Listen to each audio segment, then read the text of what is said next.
Bonjour à tous. Aujourd'hui, premier tuto de la série, ce sera la calibration de l'extrudeur. L'extrudeur, pourquoi on le calibre? Pour faire simple, il est entraîné par un moteur pas à pas. Un moteur pas à pas a besoin d'un nombre d'impulsions électriques pour faire un tour entier. D'un moteur pas à pas à l'autre, suivant les technologies qui sont utilisées, le nombre de bobines à l'intérieur, je ne vais pas trop rentrer dans le détail, mais ce nombre de points peut changer.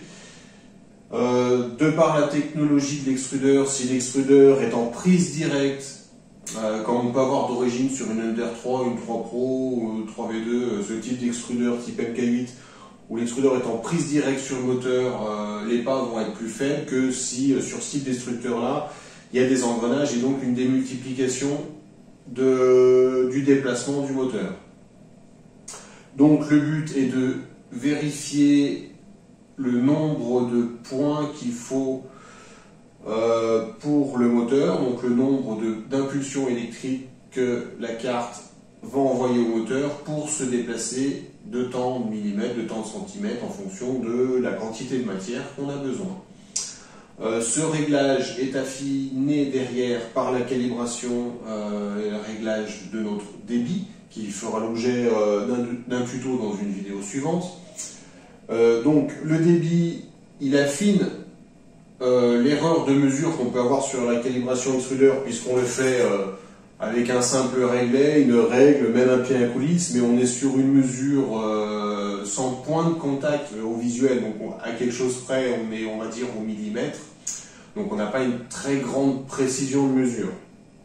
Donc le débit derrière corrige déjà cette erreur de mesure, et surtout il va prendre en compte les caractéristiques de votre filament, et sera donc propre à chaque bobine.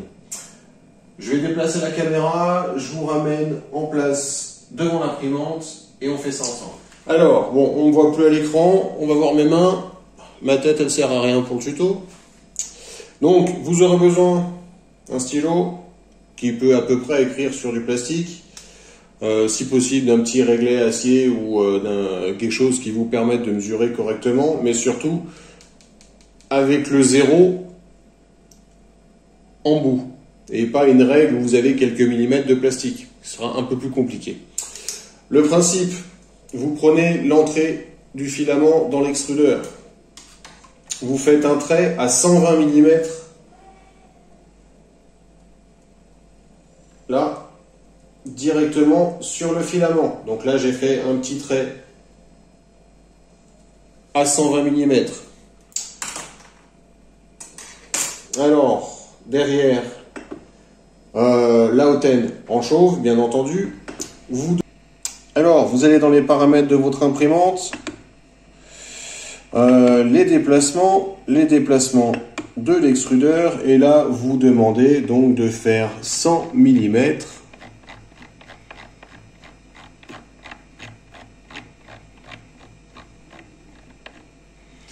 Voilà, tout simplement, on valide.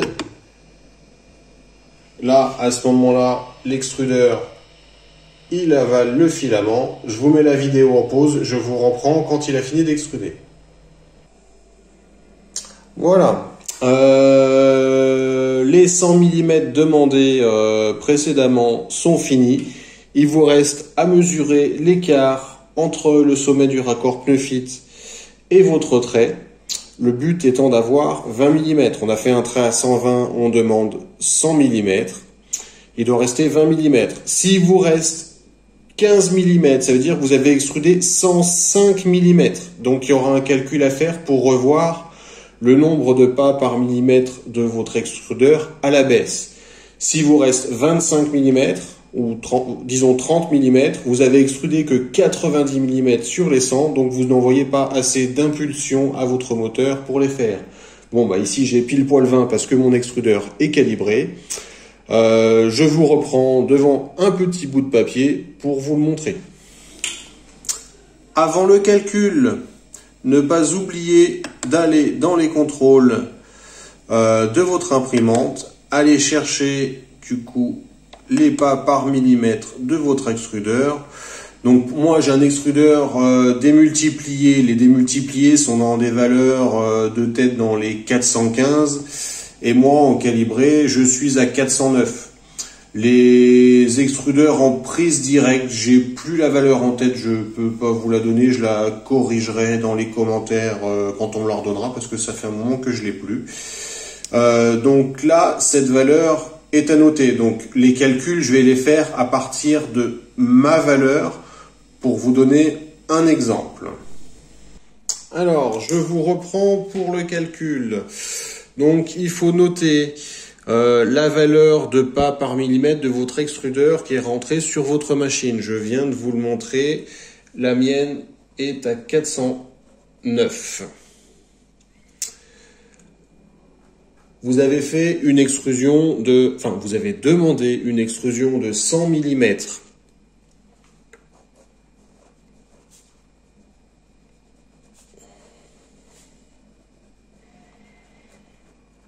100 mm demandé. On a fait un trait à 120. Le trait à 120 sert juste à voir combien on a extrudé. Parce que si on fait un trait à 100 et qu'on extrude 101, bah le trait on le voit plus, donc on peut plus le mesurer. Il sert simplement à ça. Donc on mesure la valeur après la fin d'extrusion. Deux exemples. Il reste 17 mm. On devait avoir 20. On a passé 3 mm de plus. Donc on a extrudé 103 mm au lieu des 100 demandés. Donc le calcul pour corriger la valeur des pas par millimètre de votre extrudeur. Donc c'est le nombre de pas par millimètre rentré dans votre machine multiplié par la valeur voulue, donc les 100 mm demandés, qui est divisé par le réel déplacé, donc les 103 mm. Vous faites ce calcul, je ne vais pas le faire, je n'ai pas ma calculatrice puisque j'utilise mon téléphone pour filmer. Ça vous donne un résultat X que vous allez tout simplement entrer dans votre machine à la place de vos pas par millimètre qui étaient précédemment. Vous refaites un essai pour vérifier qu'avec cette nouvelle valeur X, vous avez bien, pour 100 mm demandé, 100 mm réel. Donc il vous reste 20 mm de filament avant le trait. Et surtout, pensez bien à la vérifier au moins une fois, d'avoir 2 fois la même mesure pour être sûr que vous n'êtes pas planté sur les calculs. Le calcul est très simple. Sur vos Facebook, j'en ai vu quand même pas mal se planter sur un simple produit en croix et on comprend pas pourquoi. Et quand on creuse, ils ont inversé 2 chiffres ou le simple calcul par rapport aux 20 mm. S'il faut faites un dessin sur un papier, on a vite fait de se tromper. Au lieu de dire 103, on fait 97 et ça fausse totalement la valeur. Voilà. Voilà, fin du tuto pour la calibration. J'espère avoir été assez clair. J'ai essayé de faire simple. Donc ça, c'était pour la calibration de l'extrudeur. La prochaine vidéo, on verra l'impression du cube en mode spiralisation pour régler notre débit.